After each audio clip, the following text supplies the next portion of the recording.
acompañen al libro de Romanos 12.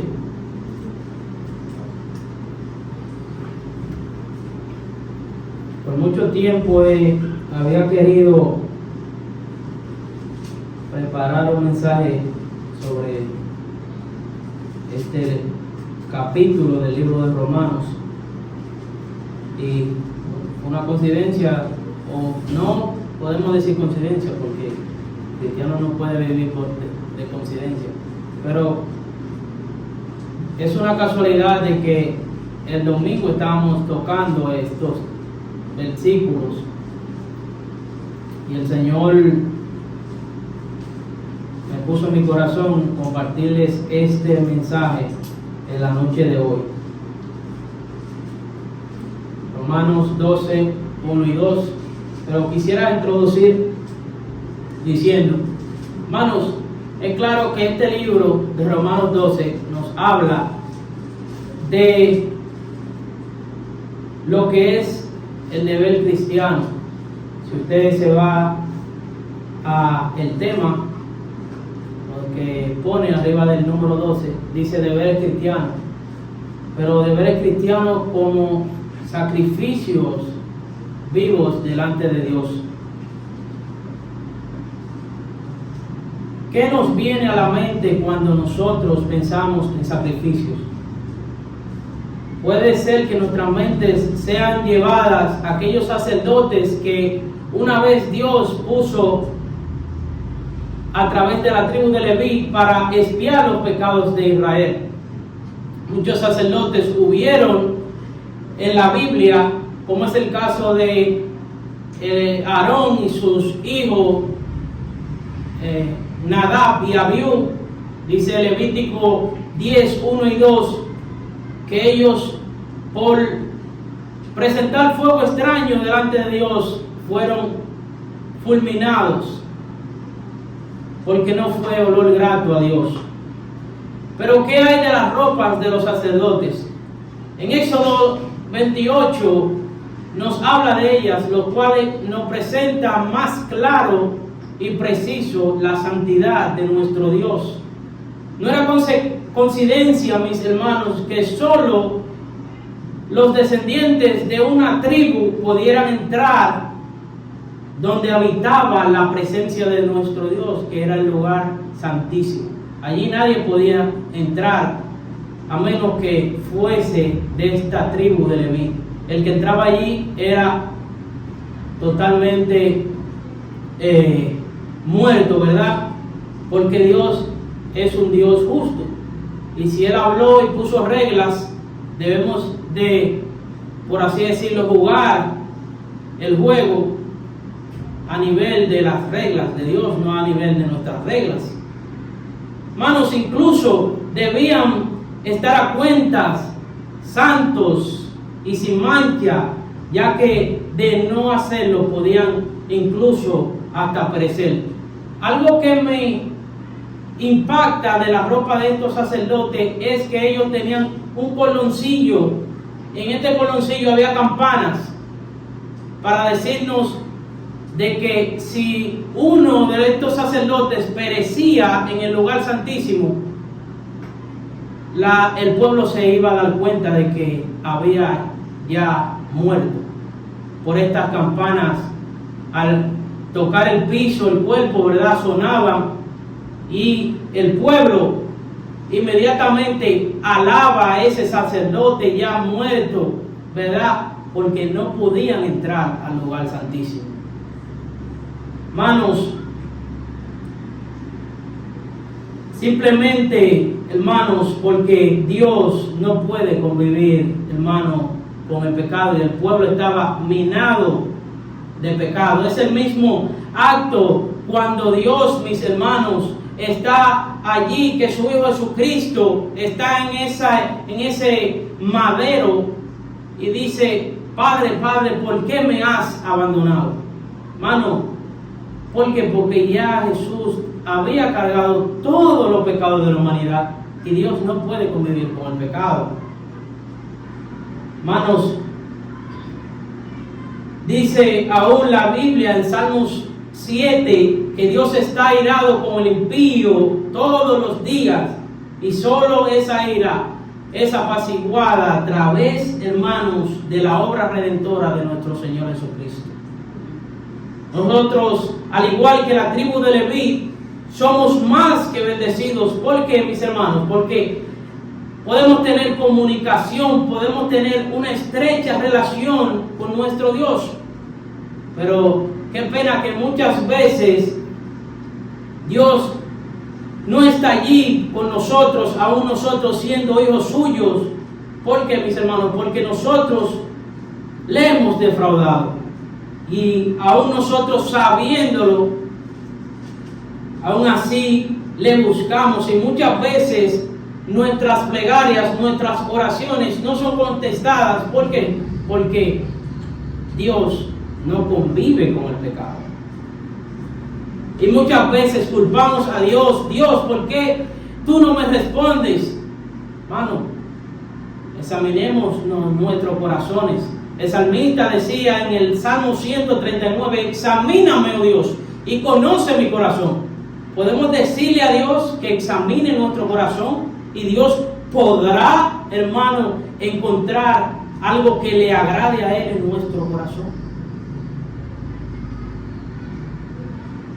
Romanos 12, 1 y 2, leemos: así que, hermanos, os ruego por las misericordias de Dios, que presentéis vuestros cuerpos en sacrificio vivo, santo, agradable a Dios, que es vuestro culto racional.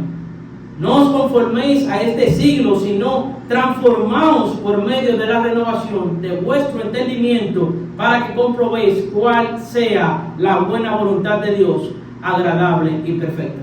Vamos a orar, mis hermanos, para así ver lo que Dios tiene para nosotros en la noche de hoy. Oremos. Amantísimo Dios, que moras en las alturas de los cielos, Padre, gracias, porque usted es bueno para siempre, es su misericordia.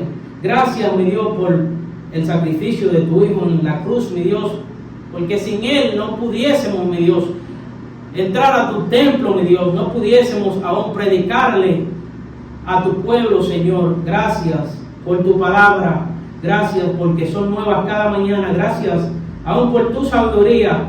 Y merecido soy, mi Dios, de abrir tu libro y exponerlo, pero gracias, mi Dios, porque usted dejó este libro, Señor, como brújula, como espejo, Señor, como espada, Padre mío, para nosotros meditarlo y escudriñarlos.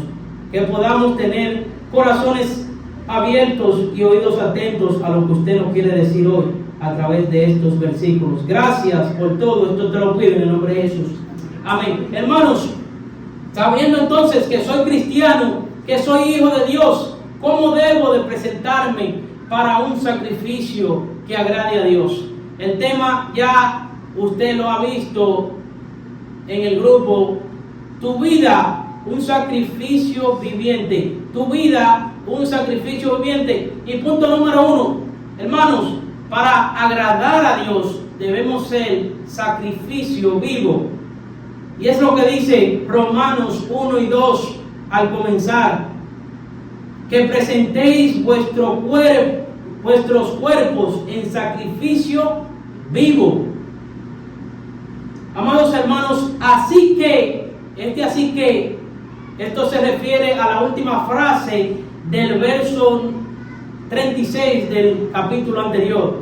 Puesto que todas las cosas son para la gloria de Dios, es nuestro deber responder con el ofrecimiento de nosotros mismos para el fin supremo. Dice el verso número 36 del capítulo anterior: porque de Él y por Él y para Él son todas las cosas. A Él sea la gloria por los siglos. Amén. Así que, hermanos, os ruego. Hermanos, la Biblia la tenemos dividida por capítulos y versículos, incluso por temas. En el original la Biblia no está dividida por versículos ni capítulos, lo que quiere decir que el versículo número 1, de Romanos 12 está conectado con el versículo 36 de el capítulo número 11. Pero cuando el apóstol Pablo dice, os ruego, esta palabra griega se deriva de ponerse al lado para ayudar. El mismo Jesús utilizó algo similar para relacionarse a ese consolador que una vez Él iba a dejar, que es nuestro Espíritu Santo. Amén. Dicho todo esto, mis hermanos, ¿qué quiere decir el apóstol Pablo con sacrificio vivo? Hermano, es por ello que he decidido iniciar pensando en los sacerdotes. Dios aceptaba la ofrenda de animales muertos por cada uno de los pecados del pueblo de Israel. Pero a causa del sacrificio, mis hermanos, supremo de nuestro Señor Jesucristo, hoy podría así decirlo, estos sacrificios ya no son puestos en circulación, ya no carecen de efecto en absoluto. Si usted se va a Hebreos 9, 11 y 12, Hebreos 9, 11 y 12, dice la palabra del Señor: pero estando ya presente Cristo, sumo sacerdote de los bienes venideros, por el más amplio y más perfecto tabernáculo, no hecho de manos, es decir, no de esta creación, y no por la sangre de machos cabríos ni de becerros, como anteriormente en el Antiguo Testamento los sacerdotes presentaban, sino por su propia sangre. Entró una vez para siempre en el lugar santísimo, habiendo obtenido eterna redención.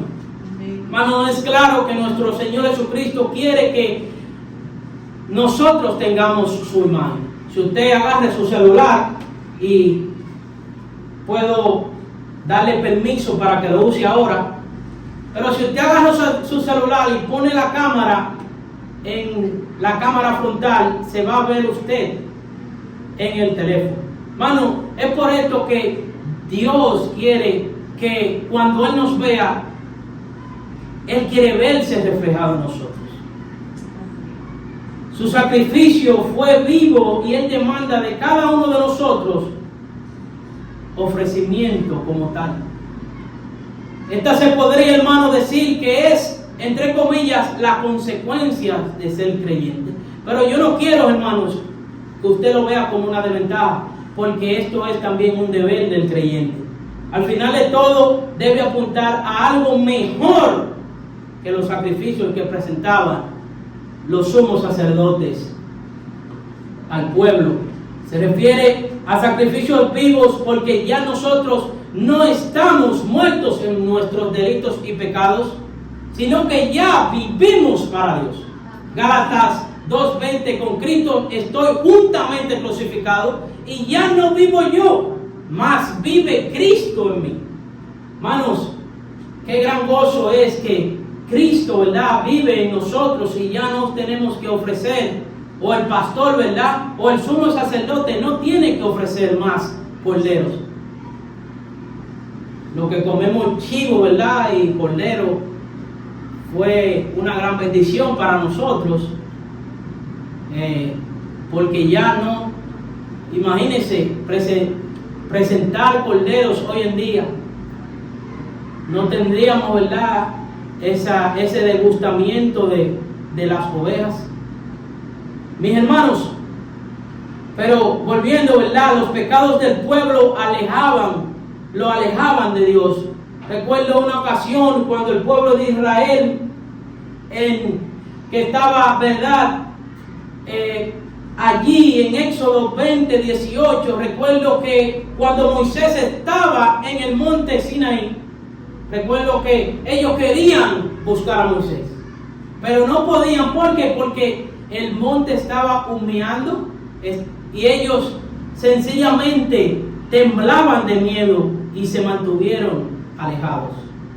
El pecado, mis hermanos, los aterrorizaba. ¿Y por qué digo esto? Bueno, si analizamos a Adán y Eva, si usted se va al capítulo 2 del libro de Génesis, usted va a encontrar de que Adán, cuando Dios le hablaba, pareciera que tenían una gran estrecha comunión, que cuando Dios hablaba con Adán, Adán se presentaba espontáneamente a Dios, y Dios se deleitaba con Adán, y Adán se deleitaba con Cristo, con Dios.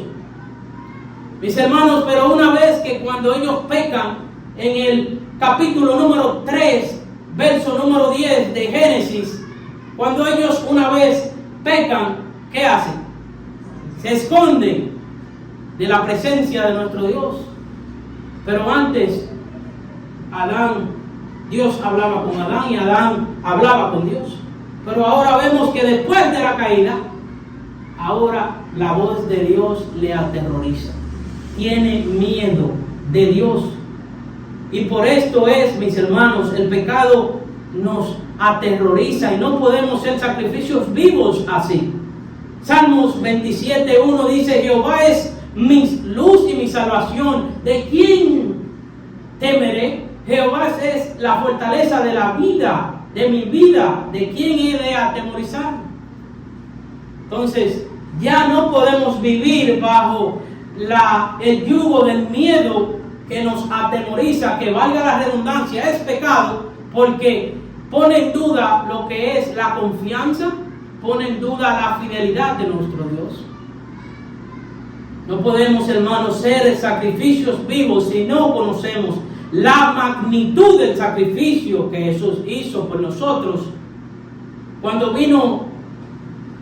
bajó, hermano, de su trono, como dice Filipenses 2, bajó de su trono, porque dice Filipenses 2 que Él se despojó de su gloria. Es lo mismo que usted esté en un alto rango, ¿verdad?, aquí en el país, y baje hasta el nivel más bajo, que es un mendigo. ¿Quién lo hace eso hoy en día, mis hermanos? Solamente Jesucristo. Hermano, y habitó con los hombres.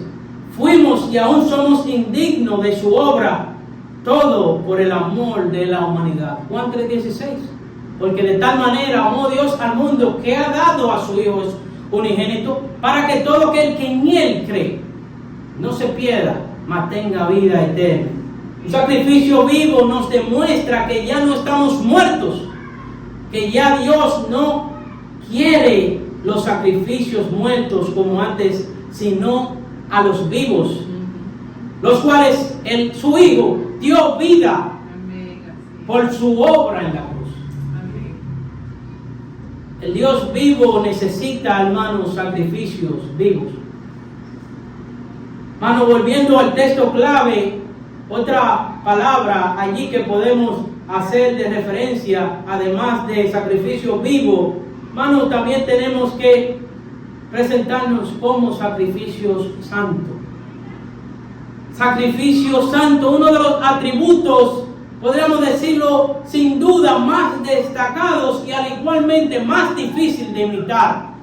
Esto de, mis hermanos, la santidad divina de Dios es algo imposible y difícil, podríamos decirlo así, de imitar de un creyente. Los sacerdotes tenían claramente, mis hermanos, que presentar una ofrenda santa para expiación del pecado. Si usted me acompaña al libro de Levítico 21, Levítico 21,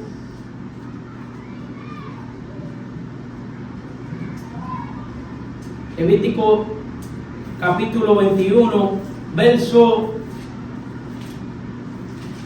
1 al 8, dice: Jehová dijo a Moisés: habla a los sacerdotes, hijos de Aarón, y diles que no se contaminen por un muerto en sus pueblos, mas por su pariente cercano, por su madre o por su padre, o por su hijo, o por su hermano, o por su hermana virgen, a él cercana, la cual no haya tenido marido, por ella sí se contaminará. Hermanos, y hacemos un stop ahí. ¿Ustedes recuerdan el buen samaritano? El buen samaritano, ¿verdad? Que este hombre, cuando bajaba de Jericó, fue herido y casi de muerte, ¿verdad?, por unos ladrones. ¿Y quién fue el primero en presentar por al lado, en pasarle por al lado, un sacerdote. No podía tocarlo, hermano, porque la ley lo prohibía.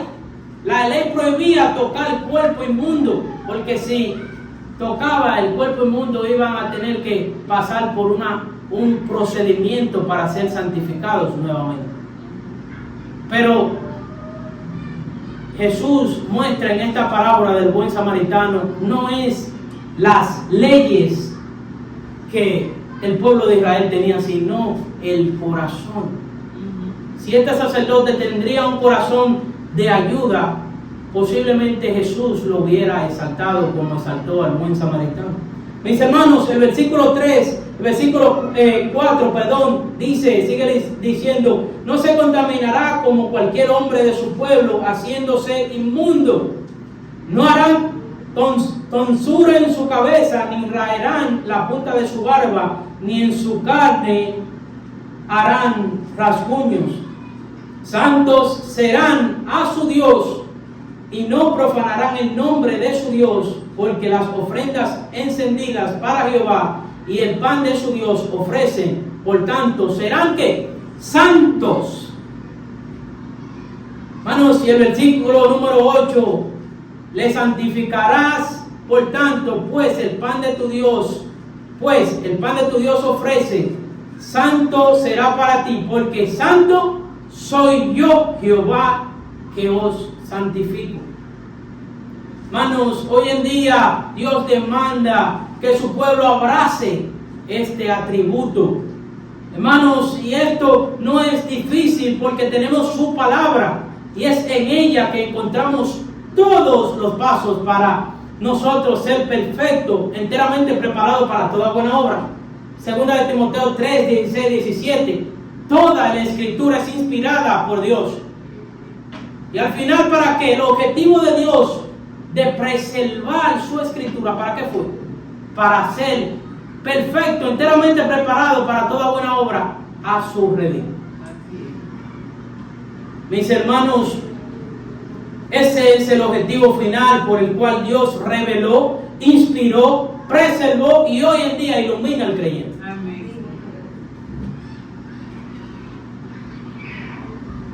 Anteriormente dije que Jesús anhela que su pueblo imite sus pisadas y claramente Él lo dice porque Él fue santo, porque Él era Dios. Vayamos a Juan 6, 66 al 71. Hermanos, y quiero disculparme porque en estos versículos he de cambiar de versión, porque me impacta más cómo la Biblia de las Américas habla sobre estos versículos. Si usted me puede acompañar leyendo, si hay algunos versículos que no coinciden es por la versión, pero me encantaría presentarle esto, hermano. En el versículo número 66, usted me acompaña en su versión Reina Valera 60, dice: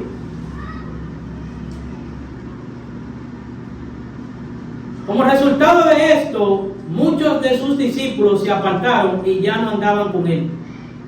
¿Con quién? Con Jesús. Entonces Jesús dijo a los 12: ¿acaso queréis vosotros iros también? Simón Pedro le respondió: Señor, ¿a quién iremos? Tú tienes palabras de vida eterna, y nosotros hemos creído y conocido que tú eres el Santo de Dios. Jesús les respondió: no os escogí yo a vosotros los 12, y sin embargo uno de vosotros es un diablo. Y él se refería a Judas, hijo de Simón Iscariote, porque uno de los 12, le iba a entregar. Hermanos,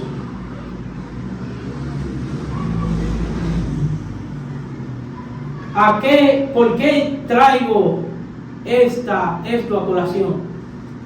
Cuando Pedro habla aquí que sus palabras fueron algo revelado por el mismo Dios, porque hermanos, una vez y por todas, el ser humano no puede hacer nada sin la ayuda de nuestro Dios.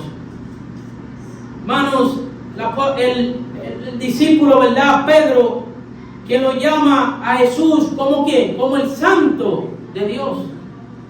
Claramente este término se refiere a alguien diferente al mundo, alguien con la naturaleza y la similitud de Dios.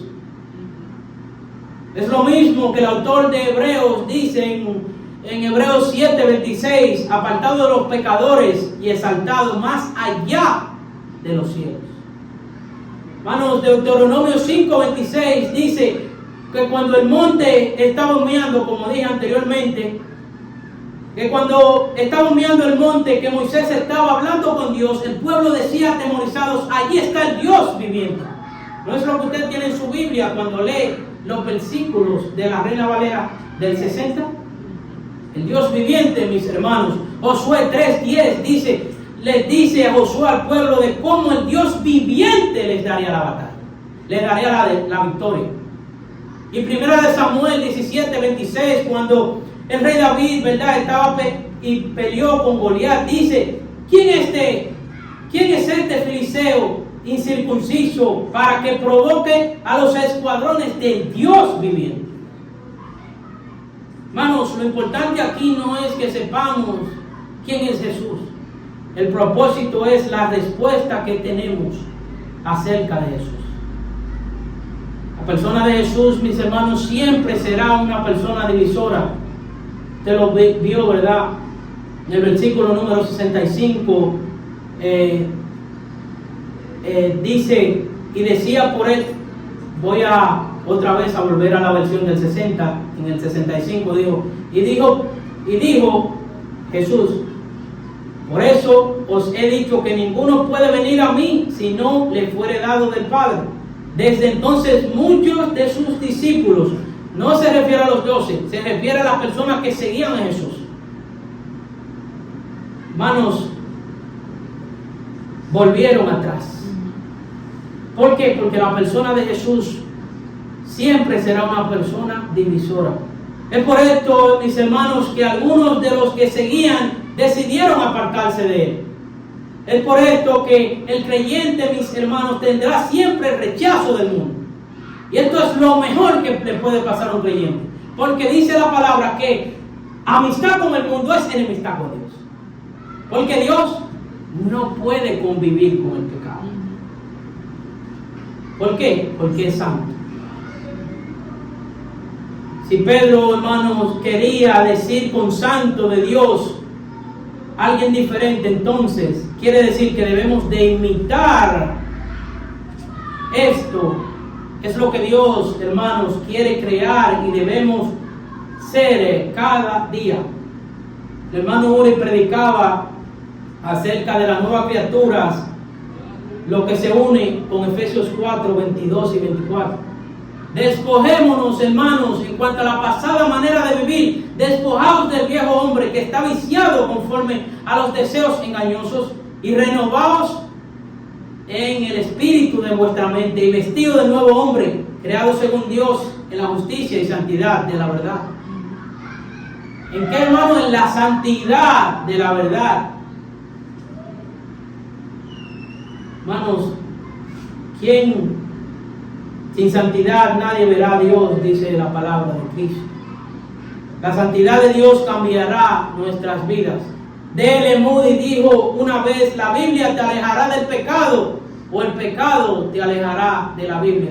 Que la segunda opción no sea algo de escogencia para nosotros. Que sea la primera opción, la escogencia, y la que nosotros deberíamos de llevarnos una vez salgamos de este tema. La multitud, hermano, deseó el pan para el cuerpo y rechazó el pan de vida para el alma. Usted lee el capítulo número 6 de Juan, no lo voy a leer completo por el tiempo, pero usted lo puede leer y usted se va a dar cuenta de que estaban en una discusión con Dios, con Jesús, sobre el maná. Israel recibió el maná como pan, como algo que le satisfació, ¿verdad?, a sus necesidades estomacales, a sus necesidades, ¿verdad?, de hambre. Pero, hermanos, aquí estaba el pan de vida, que era el más importante, inclusive más que el maná. descendió así igual que el maná del cielo, hermanos, y hoy es el pan de vida que nosotros debemos de buscar. Muchas veces actuamos igual, rechazamos a ese Jesús quien se sacrificó por nosotros y nos revolcamos en las vanidades y los pecados de este mundo. Hermanos, un sacrificio santo nos muestra que cuando estemos en comunión con Dios, sabremos quién verdaderamente es Jesús. Es por esto que Pedro, en comunión con Dios, dice esta respuesta: el santo, tú eres el santo de Dios. Incluso ese mismo Pedro, mis hermanos, muchos dirían por su torpeza, en la gran transfiguración, ¿qué hacen, mis hermanos? Vamos a quedarnos aquí, vamos a preparar enramadas, 13 enramadas, una para Moisés, una para Elías y una para ti, Señor. Él quería permanecer en la presencia de nuestro Dios. Dice el salmista: en tu presencia hay plenitud de gozo, delicias a tu diestra para siempre. Hermanos, el creyente tiene que sentirse más que bendecido, porque esta comunión es para quienes le temen, y es a ellos que Dios les hará conocer su pacto, su voluntad. Salmos 25:14 dice esta gran verdad. Hermanos, volviendo al texto clave, dice verdad, otra palabra gran importante, aún siendo sacrificio vivo, santo, la última es agradable a Dios. Sin duda, este tuvo que ser uno de los requisitos puestos por Dios para la ofrenda de los sacerdotes.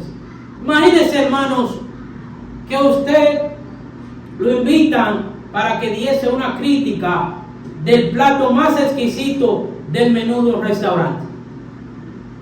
¿A quiénes les gusta comer? Todo, ¿verdad? Hermanos, lo invitan a este restaurante que está abriendo su puerta para que pruebe este exquisito manjar. Usted va a decir que sí, porque la mejor comida es la comida gratis, ¿verdad? Se lo traen y usted simplemente lo degusta, pero se da cuenta de que no le gusta o no le fue de agrado a usted. ¿Cuál sería la crítica que le daría?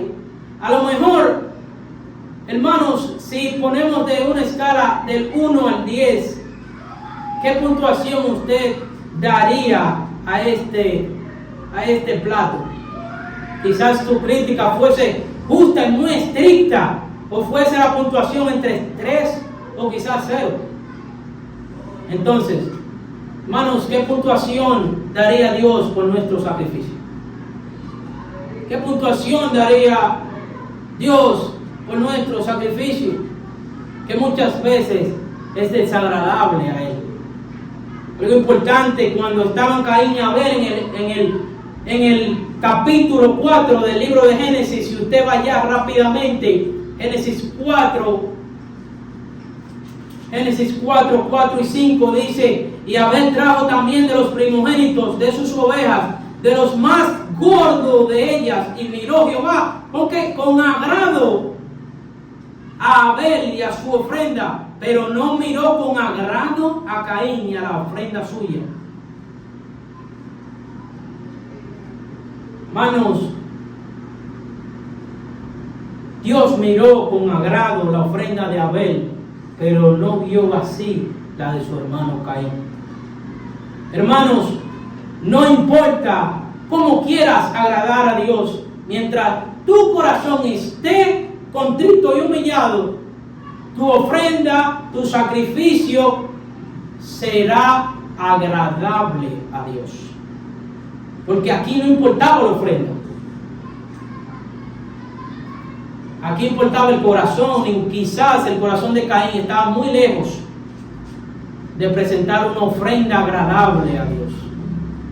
No se esmeró como su hermano, porque su hermano escogió de los más gordos, dice la palabra de Cristo. De los más gordos escogió Abel, pero Caín le dio a Dios la sobra. por así decirlo. Algo desagradable, bíblicamente hablando, es algo que es bueno para nada. Y es cierto, cuando pecamos somos inservibles para Dios y su obra, mis queridos hermanos. Esta palabra me lleva, mis hermanos, al hecho más atroz que hizo quien, el rey David, cuando decidió hacer este acto con Urías Eteo. Y vemos el versículo al final de este capítulo, ¿verdad?, que dice: esto le pareció desagradable ante los ojos de Dios. Hermano, qué maravilloso es nuestro Dios. Hermanos,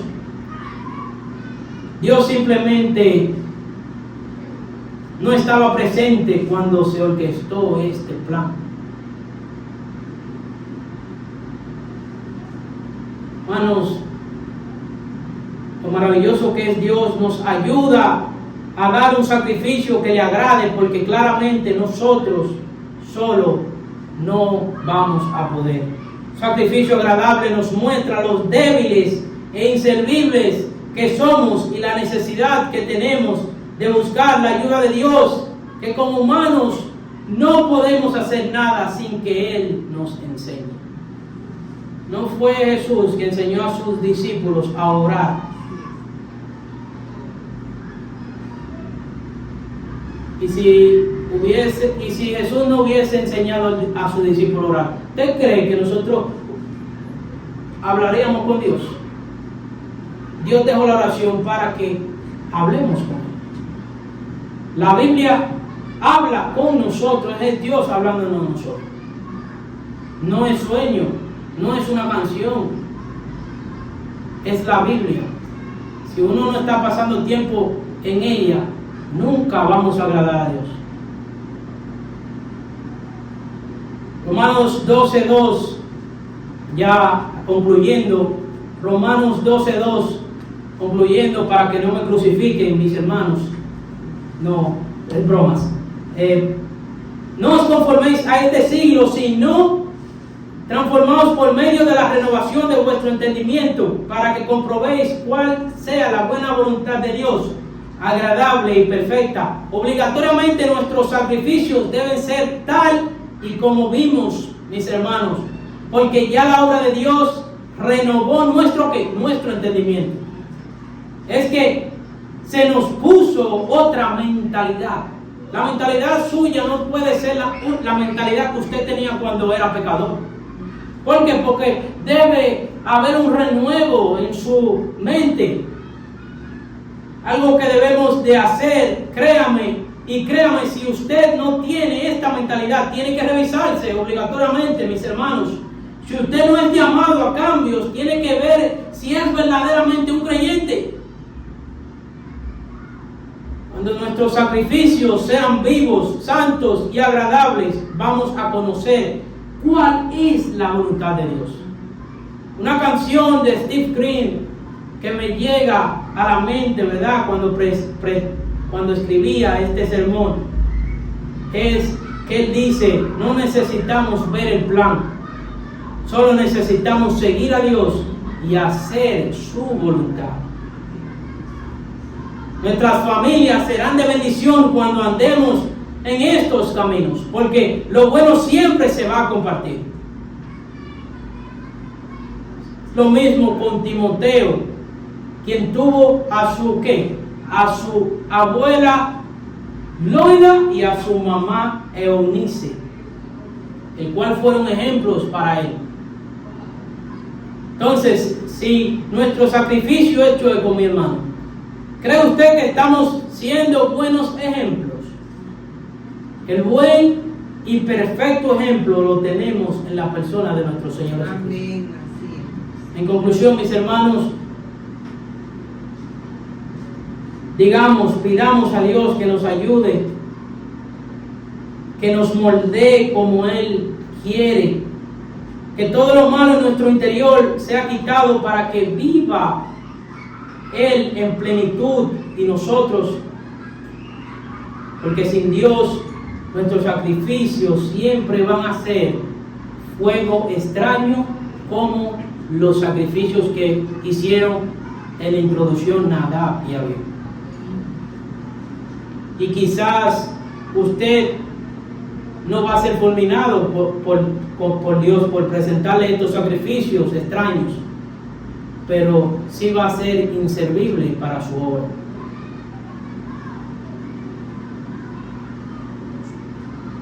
Hermanos, que Dios nos ayude y que podamos ser y poder decir que nuestras vidas son reales sacrificios vivientes. Vamos a orar. Amantísimo Dios, que moras en las alturas de los cielos, Padre, gracias porque una vez usted nos pudo retar con tu palabra, que podamos amarla, que podamos leerla con este gran tiempo, Señor, que el pastor nos ha puesto a través de estas hojas para la lectura completa en un año, mi Dios, de tu palabra. Oh Señor, gracias por tu usarla, mi Dios, para hacerla de ella, mi Dios, enseñanza y meditación en el día de hoy, Señor, Padre de la gloria. Gracias por esta congregación. Danos amor, que nuestros sacrificios, mi Dios, en este nuevo año no sean chuecos, sino que seamos sacrificios vivos, santos y agradables a ti, que es el culto racional, que es lo que debemos de vivir, Señor, cada día. Gracias, Señor, por tu Hijo Jesucristo, porque sin Él no podríamos, mi Dios, decir que podemos ser sacrificios vivos. Gracias, mi Dios, y que nuestra vida sea, mi Dios, un sacrificio viviente para tu gloria y tu honor. Oh Señor, gracias por todo, en el nombre de Cristo.